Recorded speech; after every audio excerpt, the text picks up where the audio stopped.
Hi guys. So, what's the story of my seat then? Um, well, some time ago, beginning of May, went out for a ride out, um, and I managed to lose the pillion pad. Um, it's held in place with two forks at the front and one screw at the back. And I guess I should have checked that fixing more frequently, um, or perhaps even removed it and applied some Loctite, but I didn't. And the vibration managed to shake it loose. And unbeknown to me, whilst riding down the motorway, it came adrift.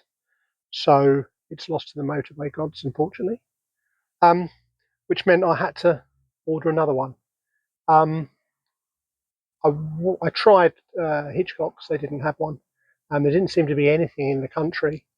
So I went onto eBay, um, and my first try was a company called Classic Enfield, based in India.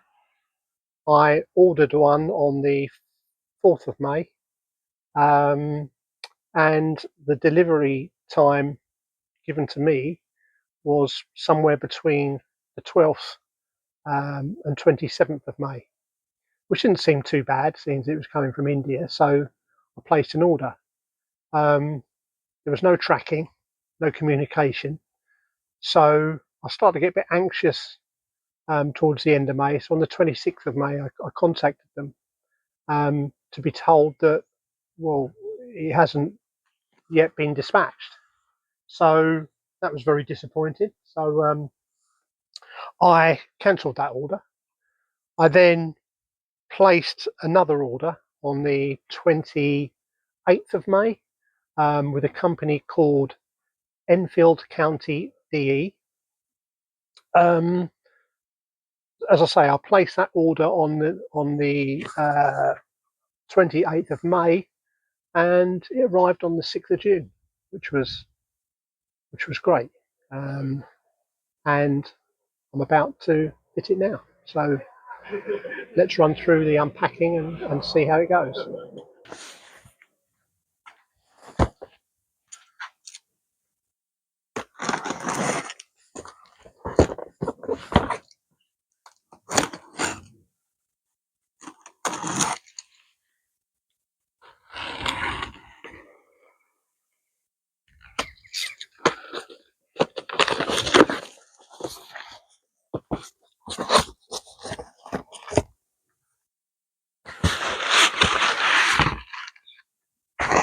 Certainly well packed.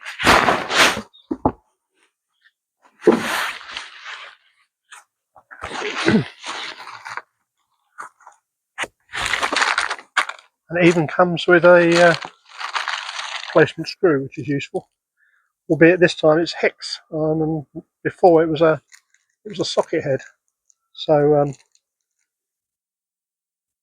I guess I'm still going to do the job. Just see how tricky it is to take off on and off. Now you can see this is what I mean. The extra stitching. It's got these stitched bands across it, as opposed to being totally plain. Don't think it looks terrible, but yeah, let's get it on and see.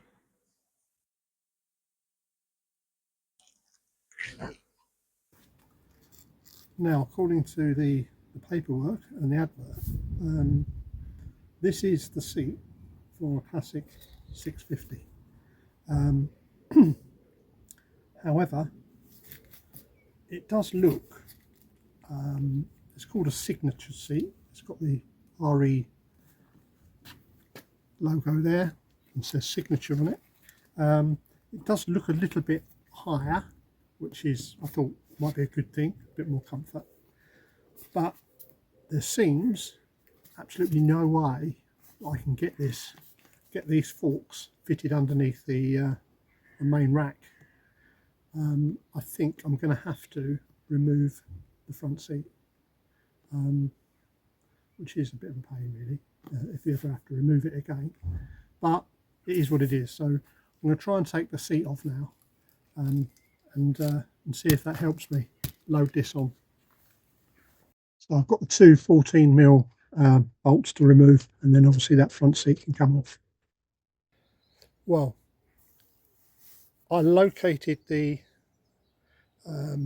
forks where they should go, protected the back of the seat, and then actually unfortunately had to use a rubber mallet to knock it into place. So now the forks have located in their correct position.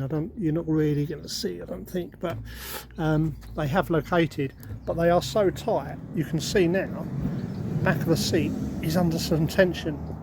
I guess it's less likely to come out now, but that is very tight. So yes, it will go in, but you're going to need to use a mallet or some brute force of some description to get it in. So I'm going to screw that up now, and then I'm going to obviously refit the front seat. Okay, so the fixing that they've supplied is this hexagon bolt. Unlike the original fixing, which was a socket head, sort of cap head. Now the problem with the bolt is I've got to try and get a spanner up underneath this bar. I think the only hope might be with an adjustable head ring spanner, but I'm not sure that I'm still going to be able to get to it to turn it, because it just isn't room. With all this detached, yes, it'd be easy to fit the seat, but there's just not room between the rear mudguard and the head of the bolt to be able to get a spanner to it. So I'll give it a go, and if not, it looks like I might have to find my own fixing. Well, unfortunately, the hexagon bolt didn't work. I just couldn't get a spanner or any type of device underneath that. It just wasn't in. So I've managed to source a fixing. I've got a socket head, machine screw here, and a washer. And I'm going to use a small Allen key, which I know will go underneath because this is what I used before. So I'm going to give that a go. The fixing is only steel. That's all I've got at the moment, but at some point I'll replace that obviously with a stainless steel fixing. You probably can't see this, but the head of the bolt is just under there. So it does at least enable me to get a socket, to get an Allen key on there. Yeah, it's very fiddly, but you know, it's doable. Okay, so with this Allen key now, obviously I can tighten up. I have put some medium strength thread lock on it, so hopefully it will stop it vibrating loose again. But at least I can get it tightened up. Right guys, so that's the job done. I've refitted the front seat. Not sure I had to take it off in the end. I thought the tightness of the rear pillion seat was because of the front seat binding, but I'm not sure it was. I think it was just those forks were really, really tight. So, well, show you, see what you think. So here you go. This is the finished seat. You can see now what I mean about the stitching. It's got these extra bands, but they do match with the stitching on the rider's seat. So I don't think it looks too bad. Do you think? Fits in quite nicely. Still a good match, I think. So this is the Royal Enfield signature seat. I'll find out soon what it's like for the pillion. It's a little bit bigger than the original one, so hopefully it'll be a bit more comfortable. Right, well that concludes the story with my seat. I hope it was useful and interesting. And if you ever want to fit a a seat to a Royal Enfield Classic 650, then that's the way I did it, and hopefully that will help you with a bit less pain. It's started to rain now, so time to wrap up. Thank you very much for watching, and ride safe. See you soon. Cheers. Bye.